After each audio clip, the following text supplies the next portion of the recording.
Absolutely, and you're right. And I think even the basic things I teach, because some people have said to me, Andrew, all you teach about is personal responsibility, motivation, working hard, getting up and doing the right thing. I said, that's the absolute, those are the things they're most afraid of.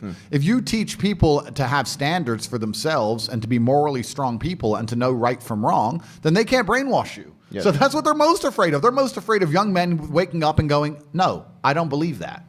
You have to believe it. No, I don't believe it. I don't want to. And I want to go do this. I want to go to the gym and be strong, or I want to believe X, or I want to be a moral person.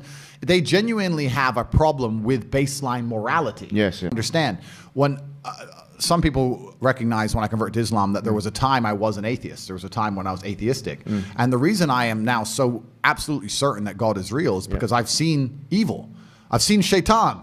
I've seen it. When you see enough evil, you realize that there must be an equal and opposite force. And there are people out there in the world today doing the work of the devil, genuine demons, who are trying to destroy the baseline morality that's inside of all of us. We're all born with some kind of morality, and they're trying to destroy it. And that's exactly the Islamic understanding, that we believe that you're born with something called fitrah, which is the initial goodness. You're born with an innate belief, receptivity to believe in one God. Yeah. And then that is corrupted. In fact, there's a prophet, hadith of the Prophet, where he says, كُلُّ مَوْلُودٍ يُولَدُ عَلَى الْفِطْرَةِ. Every born child is born upon this initial goodness. فَأَبَوَاهُ يُهَوِّدَانِهِ أَوْ يُنَصِّرَانِهِ أَوْ يُمَجِّسَانِهِ.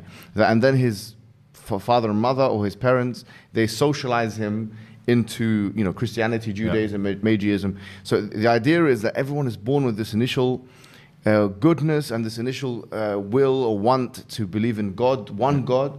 And then, as you mentioned, I mean, it's what you're mentioning here is profound, because you're mentioning a central doctrine in Islam. But it's and this is why perhaps I found God the way I did, because I understood all these things first, and then I saw the Quran, and it confirmed so many things for me. Like even the conversations I've been having so far, so many things have been confirmed, and it's amazing the knowledge that's inside of it, which is so applicable today. For an old book, right? It's supposed to be old, but it seems so timeless. But it's truly amazing. But you're totally right, and the baseline morality, I don't think most people understand that when they're doing this under the guise of tolerance, when they're saying be so tolerant that you no longer believe in right from wrong, they're not doing that to make society a better place. They're doing that to empty your brain so that you have no resistance to the slave mind programming. They want to get you to a point where if they tell you the sky is green, you look at with your own eyes and you see blue, but no, the sky is green. That's what they want, so that you have to have nothing in your brain that can prevent that. If you have God, if you have, no, I believe this is right and wrong, if you have personal responsibility, if you have self-accountability, if you're a person who sticks up for what he believes, all that's bad to them. They want all of that gone so they can tell you the sky is green. And I don't want to say too much because I don't want the stream to end, but they're going to tell you something much worse than the sky is green. They're going to tell you something else. And they're trying to program us all into slaves.